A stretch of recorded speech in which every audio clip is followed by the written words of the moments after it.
Well, a couple of us from our small nature watching gang are off on one of our occasional trips further afield. Leighton Moss in Cumbria, to be more precise. So it's the A14 and then the M6 to junction 35, and then it's the winding picturesque country roads of Cumbria to here, Arnside on the Kent estuary, with views of the Lakeland Mountains, and this will be our base for the next 2 days, the Old Fighting Cocks Inn. Just checked in, and this is my room, and it gives me excellent views of the estuary. Looking out, there's the estuary, and this railway line is the Carnforth line, and Carnforth Station was where they actually filmed the exterior scenes for Brief Encounter. And beyond the line there was the beautiful Lakeland Mountains. Well, I was hoping to see wading birds on the estuary from my window there, but there's only black-headed gulls, I'm afraid. Just watching this, I suppose you'd call him a kite surfer, while I wait for the restaurant to open.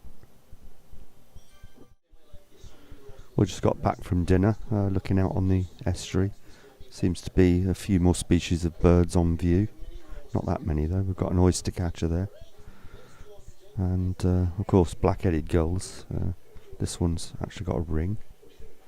And looking further out, we've got other species of gulls. I think they're lesser blackback, and right on the left there we've got a blackback. And I think we've got a lesser blackback just swooping past the window.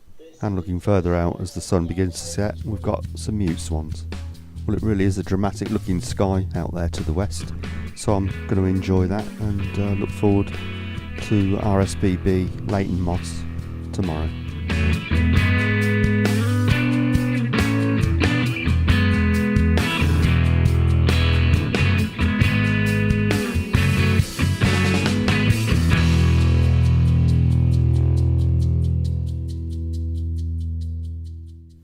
Okay, it's the next morning, a little bit dull and overcast, bit of a brooding sky there.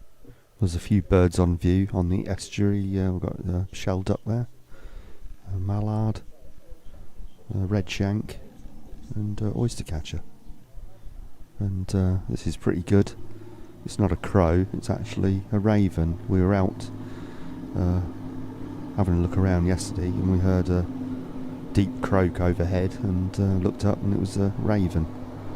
Much bigger than a crow, and you can tell by looking at the beak there, it's much broader, much more impressive beak. And this is my first view of wild ravens, and certainly my first footage, which is excellent. Okay, it's breakfast, and then it's off to RSPB Leighton Moss.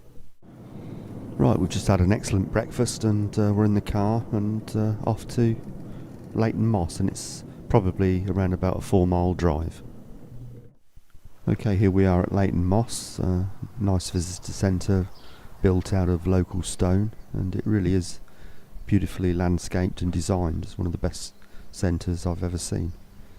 And of course it's got a shop selling all sorts of goodies for the nature lover.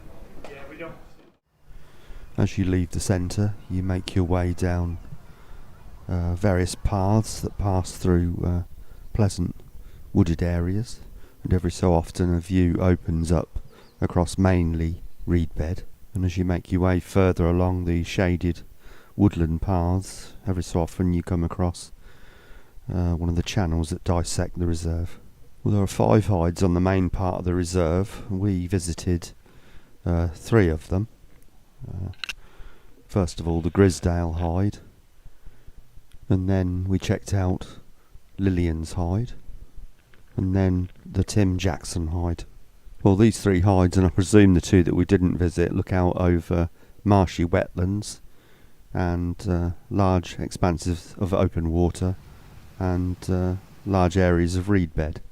Also, there are 2 other hides that are off the main part of the reserve, about a mile's drive away. The Allen hide and the Eric Morecambe hide. Eric Morecambe was apparently a keen bird watcher, and they look out over expanses of water, large Wader Scrape area, and beyond that is the salt marsh and then the Irish Sea. It's a really beautiful reserve, and all the hides here give fantastic views of the beautiful surrounding countryside. And the hides themselves are really beautifully designed and built. Well, after coming all this way, we were hoping for views of red deer, which are on the reserve, but they didn't show. And also otters. We didn't see an otter, but we saw swifts and swallows. And by far the most numerous bird on the reserve was black-headed gulls, and lots of black-headed gull chicks, from little fluff balls to birds like this who are getting their feathers, and this chick begging for food from the parent bird, who duly obliges by regurgitating some food. And also oyster catcher, this one being given a hard time by the black-headed gulls. Also avocet are here, and we've got distant views of avocet chicks, which are always lovely to see. Also a pair of black-backed gulls. Also more ordinary stuff there, family of grey lag and grey heron hunting off in the reeds there, and moorhen and reed buntings, and in the woodland robin, and also good views of black-tailed godwit. And I was just filming these when something put them to flight, and thought it might have been a peregrine falcon, because it's prime peregrine falcon country here, but this was the culprit, a female marsh harrier. There's a pair nesting here, and they've got a camera on the nest with a live feed back to Lillian's hide. You can see the chicks there. Well, I was just framing the male, and just see his wings there. He just dropped to the ground like a stone. Obviously caught something. You can hear a bird's alarm call in the reeds there, and there he goes. Definitely got something in his talons. Couldn't quite work out what it was, and just landed maybe about 150 yards away.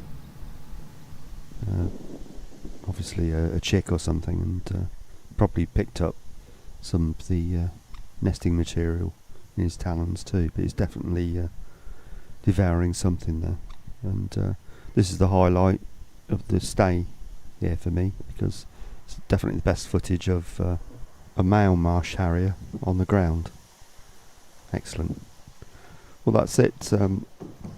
We didn't actually see or film anything that we haven't seen or filmed nearer to home, but nonetheless it is an excellent reserve and well worth a visit.